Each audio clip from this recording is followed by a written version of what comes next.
नमस्कार दोस्तों, मैं हूं प्रशांत और स्वागत है आपका प्रतियोगिता दर्पण में। आज हम बात करने जा रहे हैं मैनुअल स्कैवेंजिंग के बारे में।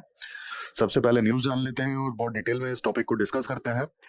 Kerala became the first state in the country to use robotic technology to clean all the commissioned manholes.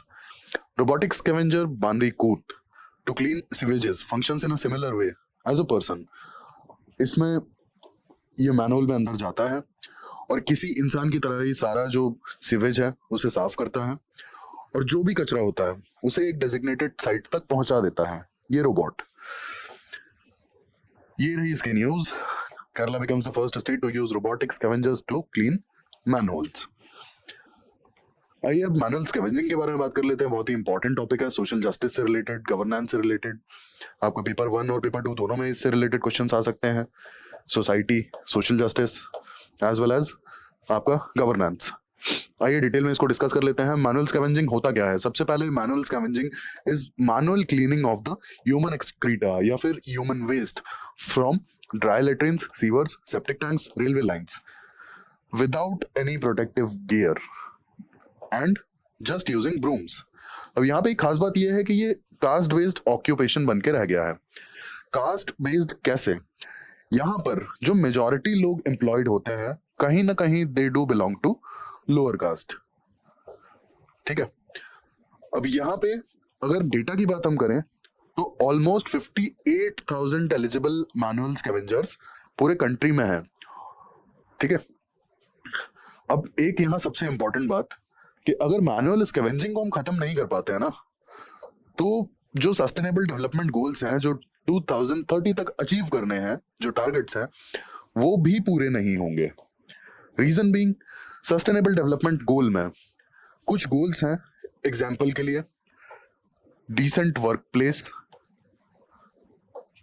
ठीक है, and clean water and sanitation. तो ये जो 2 गोल्स है ना, ये पूरे नहीं हो पाएंगे अगर मैनुअल स्कैवेंजिंग को खत्म नहीं किया गया और आगे रास्ते नहीं निकाले गए तो। अब मैनुअल स्कैवेंजिंग लॉ है, 2013 का एक्ट है, इसमें मैनुअल स्कैवेंजिंग बैंड है। इसके बावजूद भी मैनुअल स्कैवेंजिंग होती है। अब क्यों होती है, इसके रीजन जान लेते हैं। इनफॉर्मल इकोनॉमी, सबसे पहले तो जो भी मैनुअल स्कैवेंजर्स हैं ये इनफॉर्मल इकोनॉमी का पार्ट है, तो इस कारण से जो भी इनके राइट्स हैं वो इन्हें नहीं मिल पाता है, क्योंकि कई बार तो ये रजिस्टर्ड भी नहीं होता है। अब एग्जाम्पल के तौर पे आप ये समझिए कि इन्हें अपने राइट्स क्लेम करने के लिए दिखाना भी तो पड़ेगा कि ये काम करते हैं, और जो काम बैन है वो तो ये कर रहे हैं। मजबूरी भी तो होती है, कई बार मजबूरन करना पड़ता है लोगों को। अब दूसरी बात यहाँ पे एक और चीज आती है कि जितने भी ये सफाई के काम होते हैं ना, ये हमेशा आउटसोर्स किए जाते हैं। तो जो कॉन्ट्रैक्टर्स होते हैं ना, ये कॉन्ट्रैक्टर्स अपना फायदा निकालने के लिए, क्योंकि इन्हें मैकेनाइजेशन पे पैसा बहुत ज्यादा खर्च करना पड़ेगा और मशीन्स के मेंटेनेंस पे पैसा बहुत ज्यादा खर्च होता है, उसके बाद मशीन को खरीदना और उसे मेंटेन करना बेसिकली। तो इन्हें कॉन्ट्रैक्टर्स को क्या होता है ना कि इन्हें अपना पैसा बचाना होता है, और ये सारी चीजें जो होती हैं सफाई से रिलेटेड, ये कई बार आउटसोर्स कर दी जाती हैं। जितने भी म्युनिसिपल कॉर्पोरेशन हैं या म्युनिसिपल बॉडीज हैं वो आउटसोर्स कर देती हैं। तो ये जो कॉन्ट्रैक्टर्स है ना, पैसा बचाने के लिए ये कई बार सीवेज क्लीनिंग और ये सारे जो टास्क होते हैं ये मैनुअली कराते हैं। ठीक है, अब ये मैनुअली कराते हैं और ये जिस लेबर से कराते हैं ना, उसका जानबूझ के ये कभी कोई रिकॉर्ड नहीं रखते, क्योंकि ये प्राइवेट कॉन्ट्रैक्टर्स हैं ऑलरेडी, इनका कोई रजिस्टर्ड फर्म तो होता नहीं है। और क्योंकि इन्हें भी पता है कि जो एक्ट है 2013 का एज वेल एज 1993 के जो लेजिस्लेशंस हैं उसके अकॉर्डिंग मैनुअल स्कैवेंजिंग बैन है, तो ये नहीं करवा सकते, तो ये खुद फंस जाएंगे। तो ये लोग करते क्या है कि जो भी मैनुअल स्कैवेंजर्स होते हैं ना, ये उनका रिकॉर्ड नहीं रखते। ठीक है, बस ये पेमेंट्स ले लेते हैं सफाई की, और क्योंकि ये ऐसे ऑड टाइमिंग्स पे काम करते हैं जहां बहुत ज्यादा कोई ध्यान देता भी नहीं है। स्पेसिफिकली अगर आप देखेंगे तो मीडिया या फिर काफी जो लाइक एक्टिविस्ट हैं वो इस चीज पर ध्यान भी नहीं देते हैं। अब होता क्या है, प्रॉब्लम तब होती है जब एस्फिक्सिएशन के कारण से कोई डेथ हो जाती है। अब ये डेथ होती क्यों है? डेथ होने का रीजन है कि सीवेज के अंदर जो टॉक्सिक गैसेज होती है ना, वो कई बार इतनी ज्यादा टॉक्सिक होती हैं कि बहुत थोड़ी सी क्वांटिटी में अगर कोई भी इंसान, कोई भी ह्यूमन एक्सपोज हो जाए तो ऑन द स्पॉट या तो वो बेहोश हो जाएगा या फिर वो मर भी सकता है। तो जब ये ऐसा कोई केस हो जाता है, अगर कोई भी मैनुअल स्कैवेंजर की डेथ हो जाती है, तो ये वाला इशू हो जाता है बहुत हाईलाइट। लेकिन उस समय पर क्या होता है ना कि ये जो कॉन्ट्रैक्टर्स हैं ये डिनाई कर देते हैं कि हम तो इस बंदे को जानते ही नहीं और हमने इसे एम्प्लॉय नहीं किया था, ये अपना पल्ला झाड़ लेते हैं। और क्योंकि किसी भी तरह का कोई लीगल रिकॉर्ड नहीं होता तो इन्हें लायबल भी नहीं ठहराया जा सकता। ठीक है, तो ये हमने देखा कि किस तरीके से इनफॉर्मल इकोनॉमी होने के कारण से ये चीजें चली आ रही हैं और बहुत ज्यादा स्ट्रिक्ट एक्शंस भी नहीं ले पाते हैं। इसके बाद दूसरा हम बात कर लेते हैं वीक लॉ पे। तो जो मैनुअल स्कैवेंजिंग 2013 का जो लॉ है ना, इस लॉ के अकॉर्डिंग अगर मैनुअल स्कैवेंजिंग प्रोटेक्टिव गियर्स पहन के की जा रही है तो वो अलाउड है। अगर आपके पास प्रॉपर प्रोटेक्टिव गियर्स हैं और प्रॉपर इक्विपमेंट्स हैं, प्रॉपर टूल्स हैं, तो ये अलाउड है। तो लॉ की आपने कमी देख ली। इसके बाद इनइफेक्टिव इम्प्लीमेंटेशन, ये एक बहुत बड़ा इशू है यहाँ पे। अब इसका इम्प्लीमेंटेशन ही नहीं होगा तो कैसे बैन होगा? सिर्फ पेपर पे ही बैन करके रखा हुआ है। और यहाँ सबसे खास बात यह है कि 1993 में जब मैनुअल स्कैवेंजिंग को बैन कर दिया गया था तो ये अभी तक है कैसे, अभी तक ये कैसे एग्जिस्ट करती है? इसका मतलब क्या है कि इसका जो इम्प्लीमेंटेशन है वो बस ऑन पेपर्स ही है, बाकी तो इनइफेक्टिव है, ग्राउंड लेवल पे तो कुछ काम हो ही नहीं पा रहा है इस लेजिस्लेशन की वजह से। फिर तीसरा पॉइंट आता है वाटर स्कार्सिटी। अब यहाँ वाटर स्कार्सिटी क्यों है? एक बहुत इंपॉर्टेंट यहाँ पे बात है कि रूरल एरियाज में अगर आप देखेंगे ना तो वहां पे ड्राई लेट्रिन्स बहुत ज्यादा होती हैं। अब ये ड्राई लेट्रिन्स क्या होती हैं? बेसिकली जहां पे किसी भी तरह का फ्लश का प्रोविजन नहीं होता और ह्यूमन वेस्ट जो है उसे मैनुअली ही रिमूव करना पड़ता है, यही होती है आपकी ड्राई लेट्रिन्स। किसी भी तरह का फ्लश का प्रोविजन है ही नहीं और शायद वो सीवेज सिस्टम से भी कनेक्टेड नहीं होती है। ठीक है, तो ये हो गई आपकी ड्राई लेट्रिन। अब यहाँ पे आपको कुछ भी करके मैनुअली ही कलेक्ट करनी पड़ेंगी, सारी चीजें मैनुअली कलेक्ट करनी पड़ेंगी। तो करेगा कौन? मैनुअल स्कैवेंजिंग जो भी करेगा बंदा उसी से साफ करवाएंगे। ठीक है, और अब इसका रीजन क्या है? रीजन ये है कि बहुत सारे रूरल एरियाज में पानी की बहुत ज्यादा कमी होती है और ये वो रूरल एरियाज हैं जहाँ पे शायद ना कोई सीवर सिस्टम है, ना कोई प्रॉपर वाटर टैंक्स और वाटर स्टोरेज की फैसिलिटीज होती हैं। तो अभी भी क्योंकि ड्राई लेट्रिन्स यूज की जा रही हैं और पानी की बहुत ज्यादा अच्छी अरेंजमेंट्स नहीं है, तो ये एक बहुत बड़ा रीजन है कि मैनुअल स्कैवेंजिंग की वजह से ही ये साफ भी हो पाती हैं। अब वो पानी की कमी है और सीवेज सिस्टम से नहीं जुड़ी हुई है, ये सारे रीजंस हैं। तीसरा, रिस्टोरेशन एंड रिहैबिलिटेशन। अब एक ऑर्गेनाइजेशन है नेशनल सफाई कर्मचारी फेडरेशन, और ये जो ऑर्गेनाइजेशन है फॉर सफाई कर्मचारी, इसमें मैनुअल स्कैवेंजर्स भी आते हैं। तो ये ऑर्गेनाइजेशन उन्हें लोन्स प्रोवाइड करता है कि आप ये जो इनह्यूमन प्रैक्टिस है इसे छोड़ करके और अपना कोई भी छोटा मोटा बिजनेस स्टार्ट कर लीजिए या कुछ स्टार्ट कर लीजिए। ठीक है, उसके लिए लोन्स प्रोवाइड करता है।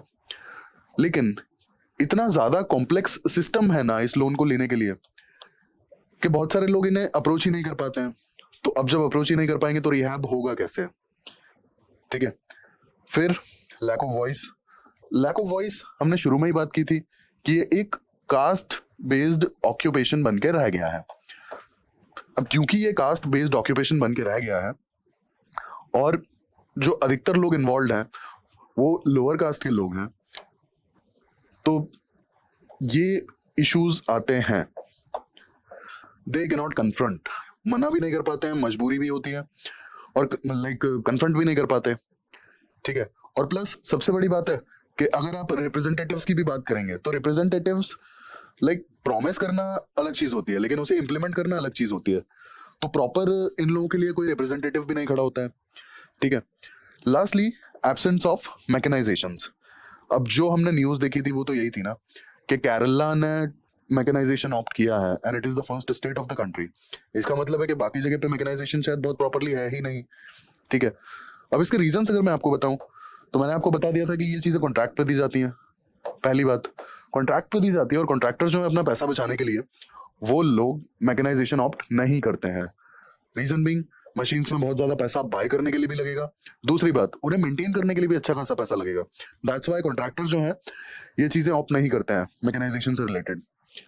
दूसरी चीज है, गवर्नमेंट अगर चाहे कि इन मशीन्स को लाइक खरीद ले और उन्हें मेंटेन करे तो कई बार वो भी पॉसिबल नहीं हो पाता है क्योंकि गवर्नमेंट्स को भी, स्पेशली अगर हम म्युनिसिपल बॉडीज की बात करें तो फंडिंग इश्यूज रहते हैं।